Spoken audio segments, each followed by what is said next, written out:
नमस्कार. डॉक्टर बाबासाहेब आंबेडकरांचा बुडालेला ग्रंथालयाची गोष्ट आपण कधीतरी नक्कीच ऐकली असेल, बरोबर? पण अनेकदा या घटनेबद्दल काहीशा चुकीच्या कथा सांगितल्या जातात. आजच्या या ऐतिहासिक विश्लेषणामध्ये आपण 1917 सालच्या एका अशा घटनेचा शोध घेणार आहोत जिने बाबासाहेबांच्या उच्च शिक्षणात अचानक खंड पाडला होता. आता लोककथा आणि प्रत्यक्ष घडलेला खरा इतिहास यांत खूप मोठा फरक असू शकतो. चला तर मग थेट ऐतिहासिक पुराव्यांच्या आधारे त्या दिवशी नेमकं काय घडलं होतं त्या सत्याचा शोध घेऊया. ह्या संपूर्ण ऐतिहासिक प्रवासाची सुरुवात करताना सगळ्यात पहिला आणि महत्त्वाचा प्रश्न पडतो की 1917च्या त्या परतीच्या प्रवासात नक्की काय घडलं होतं. झालं असं होतं की बडोद्याचे महाराज सयाजीराव गायकवाड यांनी दिलेली शिष्यवृत्ती संपली होती. त्यामुळे बाबासाहेबांना लंडनमधील त्यांचं उच्च शिक्षण मध्येच सोडून भारतात परत येणं भाग पडलं होतं. पण ह्या परतीच्या प्रवासात असा कोणता प्रसंग उद्भवला याचंच उत्तर तत्कालीन अस्सल ऐतिहासिक कागदपत्रांमध्ये दडलेलं आहे.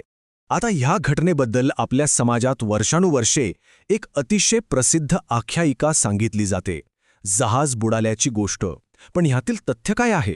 तर खरा इतिहास आणि लोककथा यांत एक अत्यंत महत्त्वाचा फरक आहे बरं का.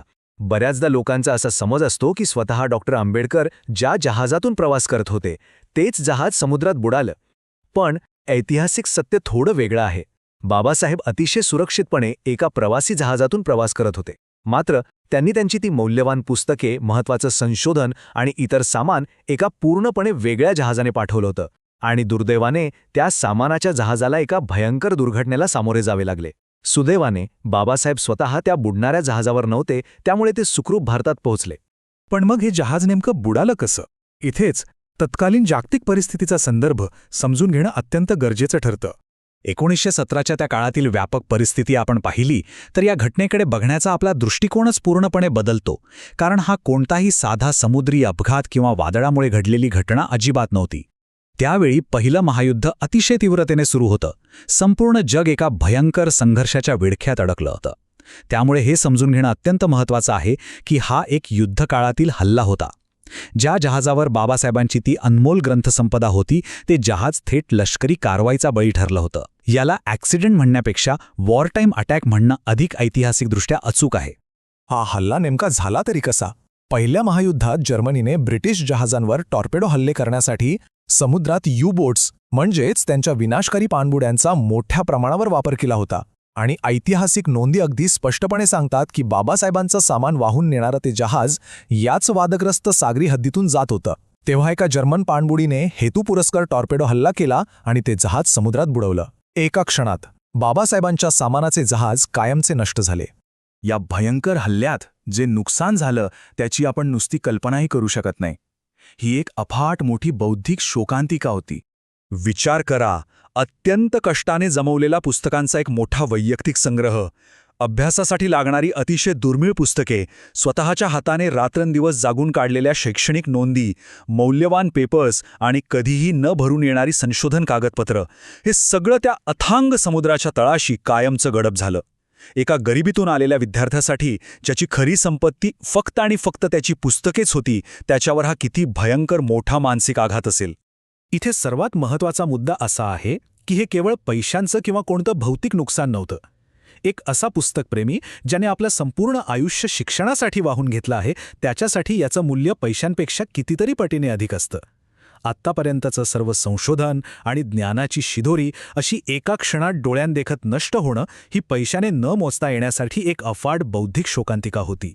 एवढा मोठा धक्का बसल्यानंतर एखादी सामान्य व्यक्ती पूर्णपणे खचून गेली असती, नाही का? पण खरा इतिहास एक वेगळीच आणि प्रेरणादायी कहाणी सांगतो.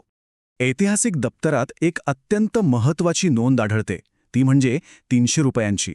जेव्हा बडोद्याचे महाराज सयाजीराव गायकवाड यांना या दुर्दैवी घटनेची माहिती मिळाली तेव्हा त्यांनी बाबासाहेबांना नुकसान भरपाई म्हणून बरोबर 300 रुपये दिले. आता आपल्याला वाटेल 300 रुपये, पण लक्षात घ्या 1917च्या काळात ही एक अत्यंत मोठी आणि भरीव रक्कम होती. या मदतीमुळे त्या भयंकर नुकसानीची तीव्रता आणि आर्थिक ताण थोडा का होईना नक्कीच कमी झाला. आणि पुढे काय झालं? भारतात सुखरूप पोचल्यानंतर बाबासाहेब तिथेच थांबले नाहीत. युद्धाच्या त्या भयंकर संकटामुळे झालेलं नुकसान पाठीशी टाकून ते बडोदा संस्थानाच्या सेवेत रुजू झाले. ध्येयापासून किंचितही न भरकटता त्यांनी आलेल्या परिस्थितीचा अतिशय खंबीरपणे स्वीकार केला आणि नव्या उमेदीने पुढील वाटचालीस सुरुवात केली. या संपूर्ण प्रवासाचा घटनाक्रम आपण एका दृष्टिक्षेपात पाहिला तर एका अखंड संघर्षाचं चित्र डोळ्यांसमोर उभं राहतं. 1913 मध्ये उच्च शिक्षणासाठी परदेशात जाण्यापासून ते 1917च्या त्या दुर्दैवी महायुद्धातील हल्ल्यापर्यंत अनेक अडचणी आल्या, पण या कहाणीचा शेवट इथे होत नाही. या सर्व प्रचंड अडथळ्यांनंतरही काही काळानंतर ते पुन्हा लंडनला गेले आणि त्यांनी आपली DSc आणि बार ॲट लॉ या दोन्ही पदव्या अत्यंत यशाने पूर्ण केल्याच. हा इतिहास एका अफाट जिद्दीचा आणि अंतिम विजयाचा आहे. या संपूर्ण ऐतिहासिक विश्लेषणाचा सार सांगायचं झालं तर या एका अतिशय प्रभावी वाक्यात सांगता येईल. पुस्तके गेली पण ज्ञानाची भूक गेली नाही. समुद्रात बुडालेल्या जहाजासोबत ती भौतिक पुस्तके नक्कीच नष्ट झाली असतील, पण मनातील शिकण्याची ती अफाट जिद्द आणि ज्ञानाची भूक तो महासागरही बुडवू शकला नाही. मग आजच्या काळात आपल्याला या अढळ ऐतिहासिक चिकाटीतून काय शिकायला मिळतं? संकटे कितीही मोठी असू देत, आपल्याकडे जर जिद्द आणि ज्ञानाची ओढ असेल तर कोणताही मोठा अडथळा पार करता येतो. अशा कितीतरी अज्ञात ऐतिहासिक नोंदी असतील ज्या खऱ्या इतिहासावर प्रकाश टाकण्यासाठी आजही आपली वाट पाहत आहेत. हा ज्ञानाचा आणि सत्याचा शोध असाच सुरू राहायला हवा, नाही का?